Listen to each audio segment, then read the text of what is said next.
నల్గొండ జిల్లా రాజాపేట మండలంలోని బీఆర్ఎస్ పార్టీకి చెందిన ముఖ్య నేతలు ప్రజాప్రతినిధులు కాంగ్రెస్ పార్టీలో చేరారు. మండల బీఆర్ఎస్ పార్టీ అధ్యక్షుడు మాజీ జెడ్పీటీసీ నాగిర్తి రాజిరెడ్డి, రాజాపేట మండల కేంద్ర బీఆర్ఎస్ పార్టీ సర్పంచ్ ఆడపు ఈశ్వరమ్మ, శ్రీశైలం మండల రైతు బంధు సమన్వయ అధ్యక్షుడు గౌటే లక్ష్మణ్, రఘునాథపురం గ్రామ సర్పంచ్ శ్రవణ్లతో పాటు 400 మంది బీఆర్ఎస్ నాయకులు కాంగ్రెస్ లో చేరారు. టీపీసీసీ ప్రధాన కార్యదర్శి, ఆలేరు నియోజకవర్గ కాంగ్రెస్ పార్టీ ఎమ్మెల్యే అభ్యర్థి బిర్లా వారిని పార్టీ కండువా కప్పి పార్టీలోకి ఆహ్వానించారు. 60,000 మెజార్టీతోటి కాంగ్రెస్ పార్టీ గెలవబోతుంది.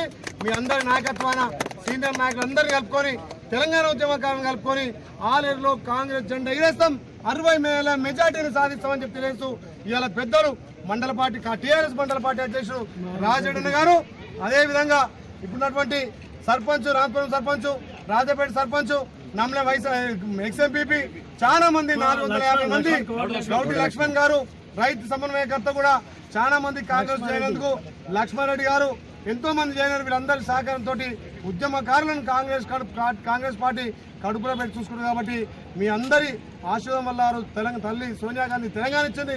ఆ తెలంగాణను కాపాడాల్సిన బాధ్యత మీదే. కాబట్టి ఇవాళ మీరు కాంగ్రెస్ పార్టీ కుటుంబం చేరినందుకు పేరు పేరున ప్రత్యేక ధన్యవాదాలు.